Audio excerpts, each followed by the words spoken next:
Estamos de volta com o programa Retratos, hoje conversando com o coordenador do albergue Tia Branca, Gladstone Lage. Gladstone, falando ainda sobre o albergue Tia Branca, eu queria saber quais são as principais dificuldades que vocês encontram hoje nesse trabalho de assistência aos moradores de rua.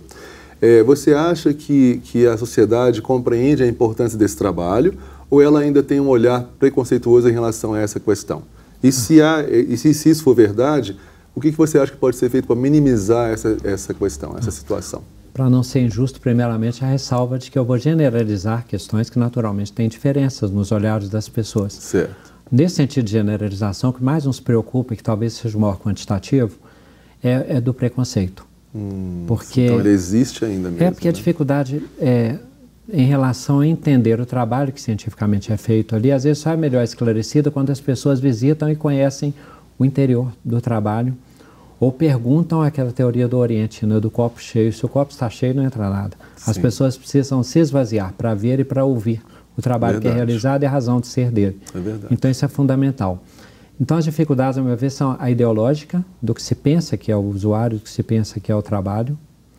E o segundo fator importante é a natureza do serviço, é muito difícil, porque algumas pessoas que estão lá conosco, elas tiveram rupturas, elas tiveram cronificação, elas tiveram hábitos, elas têm dificuldade, às vezes, com algumas questões institucionais, alguns com rompimentos familiares, com desagregação, com trauma. Tem situação de infraescolaridade, de desqualificação profissional, com transtorno mental, com sequela, com toxicomania, tudo isso junto. E a gente não está falando isso no sentido da crítica negativa, é no sentido do perfil. Sim. Então, a natureza do serviço ela é desafiadora a cada dia, é um desafio. E essa questão do entendimento social também é um desafio que o programa contribui para que nós possamos esclarecer. Então temos que falar cada vez mais desse assunto para que as pessoas, entendendo a importância dele e o tipo de trabalho que é realizado, elas possam então diminuir pelo menos essa visão mais preconceituosa dessa realidade. E não ficar aquela visão difusa, porque a difusa ela é massificada, ela não tem nome, ela tem apelido, ela fica nas calçadas. Então, responsabilizar-se por esse tipo de trabalho é trabalhar mais a pessoa. Sem dúvida. Eu queria agora voltar num ponto que você já até citou numa das suas respostas, que é a questão do frio, né, que hoje está impactando muito a vida dos moradores de rua. Inclusive, a gente tem acompanhado na imprensa uma estatística crescente de moradores de rua morrendo em função do frio. A partir dessa realidade, que é grave, eu queria que você analisasse as políticas públicas no Brasil com relação a essa questão dos moradores de rua, da população de rua, e queria também que você situasse Belo Horizonte nesse contexto de Brasil. Nós estamos mais avançados ou não? O que é preciso fazer para minimizar essa gravidade, digamos, dessa sequela social que a gente vive hoje? Primeiramente, então, vou me contextualizar. Não sou vinculado a partido, é questão governamental, é muita questão filosófica, que eu vou dizer. Sim. BH é referência de assistência social para o Brasil, pelas questões dos investimentos, dos programas, pela própria consultoria que Belo Horizonte desenvolve com outras cidades e estados. Certo. Então, tem um trabalho de um investimento alto e uma como experiência muito positiva. Não significa que nós não careçamos de respostas. Muitas respostas, nós estamos há 24 anos e nós não temos resposta muito clara sobre a questão da toxicomania, questões que são dificuldades gerais. Muito complexas, né? Muito complexas. Então, o BH minimiza a mesma questão da defesa civil, varia muito de município para município, de grandes e de pequenos centros, com mais ou menos recursos e suas prioridades.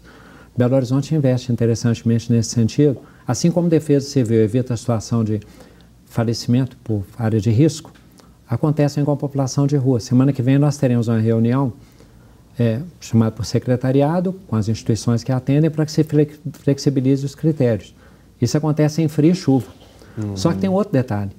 É o arbítrio da pessoa, do usuário. Ele pode ou não ir para o serviço de acolhimento, ele pode resistir, inclusive não querer ir. E nesse sentido, às vezes, tem uma cultura tão arraigada na rua que ele fica ao relento, não por falta de oferta, mas por um direito cidadão. Sim. Então, a primeira noite de frio, as pessoas ainda resistem. A segunda, às vezes, ela já se rende. A terceira, muito seguramente. O que se tenta é uma rede de informações, um espaço que tem limite de vaga, mas que não fica saturado. E esse atendimento emergencial ele é fundamental, porque aí os critérios são menos importantes que a vida. Sem dúvida nenhuma. Agora, Fechando um pouco mais o foco na nossa conversa, nós falamos muito dos trabalhos, né, da sua ação, da sua mãe sim. também, né? Eu queria agora falar um pouco mais de você, a pessoa Gladstone, né?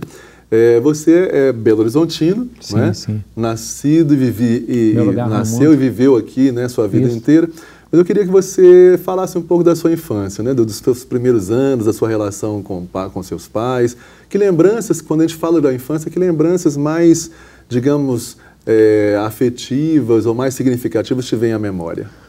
Wagner, a questão da natureza. Eu lembro mais da infância do que vivi infância, no sentido. Muito prazer e muita descoberta para mim tem sido realmente nova. Então, eu lembro dos jogos, das escolas, da escola pública. Você tem digerido isso ao longo do tempo, então? Eu tive a bênção de ter uma família muito esforçada, com dificuldades estruturais dessas, naturalmente, da pobreza, né? Teve tudo a pensar, né? Teve a alimentação mais dificuldade, o corte de luz, o banho de bacia, a falta do uniforme, demorar a comprar o livro, tudo isso, tudo foi positivo, tudo foi bom. Sim. Muita coisa positiva na cultura da brincadeira, também positiva, e sempre foi uma questão familiar muito responsiva, né? Minha mãe trabalhando fora e voltando com os 3 filhos lá, não vai jogar bola na rua, a gente jogava.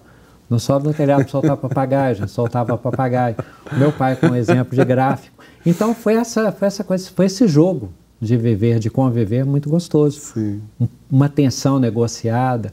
E acho que isso faz muita falta hoje. Tanto a questão espontânea quanto essa questão da autoridade. Sem dúvida. Então, nesse sentido, tudo foi muito bom.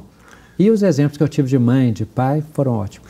E você tocou num ponto que eu achei interessante, das dificuldades que vocês tiveram durante a vida, né? Especialmente nos primeiros anos. Sim. Você acha que essas dificuldades uniram mais vocês e deixaram vocês com um olhar mais solidário para poder também entender as dificuldades do outro e culminando, inclusive, nesse trabalho social que vocês estão fazendo? E eu fiquei muito preocupado quando eu virei o programa, porque eu preocupo muito na questão midiática, de marketing e tal. Sim. Ser muita pessoa, eu penso o que o trabalho nos torna se nós aproveitarmos o trabalho. Claro. Em essência, para mim, fundamental fica assim, nós estamos hoje, a meu ver, muito tecnológicos, muito individualistas e muito intolerantes. Nós temos risco de ficar muito assim, na Alemanha tem muitas pessoas que moram sozinhas, tem muito envelhecimento, na Itália. Verdade. Essas questões, modelo dos Estados Unidos, autônomos, de meritocracia, isso tudo reflete no trabalho que a gente faz, que a gente depende de pluralidade, compreensão e tolerância. As famílias dependem disso. Hoje a gente rompe laços com muita facilidade e tem muita intolerância. Eu vejo filhos do supermercado, trânsito, aí o desafio. Nós lidamos com esse conflito, estar num beliche, quem levanta primeiro, se a lâmpada ficar acesa, qual que é o canal de um televisor só, qual que é o volume para quem vai dormir mais cedo, porque levanta cedo. Todas essas tensões, elas eram gostosas e eram educativas. Eu acho que a gente precisa compartilhar mais e pensar mais nelas. Sem dúvida. Foi muito bom chegar até aqui do modo que eu vim. Nós já falamos que você é de Belo Horizonte, mas você diz, com frequência, você fala da sua paixão, declara a sua paixão pela cidade, né, de Belo Horizonte. Inclusive, você se casou justamente no dia em que se comemora o aniversário da cidade, 12 de dezembro. Como é que é essa paixão e como é que é essa sua relação com Belo Horizonte? Eu sou muito grato à existência e falo que sou feliz por hábito, e é verdade. Ser feliz por hábito é uma coisa oriental de tentar aprender a imperturbabilidade. É um aprendizado necessário que a gente vai tentando sempre. E gosto desse lado oriental. Sim, também. Eu nasci aqui e gosto daqui, sou muito grato pelo que a vida oferece. E em um grande centro, eu acho que eu sou cosmopolita, né? Eu não sei se eu tivesse nascido no Rio, se eu seria o Zeca Pagodinho, se eu tivesse no interior, se eu seria interiorano. Mas eu gosto e acho que a cidade ela é perto de tudo. Sim. E então, quando a gente depara com situações, inclusive de saúde e tudo, eu não penso com o tempo, que é a duração do atendimento, eu penso mais no que está sendo oferecido e que muitas pessoas não têm. Eu acho BH muito completa. E há um amor seu pela cidade. Muito natural, pelo porque eu sou feliz por hábito. Pelo que tenho ouvido você falar. Cada um tem seu valor e sua crença. Se nós estamos no mundo de Deus, eu não reclamo do dono da casa, nosso hóspede. É de passagem. Tá?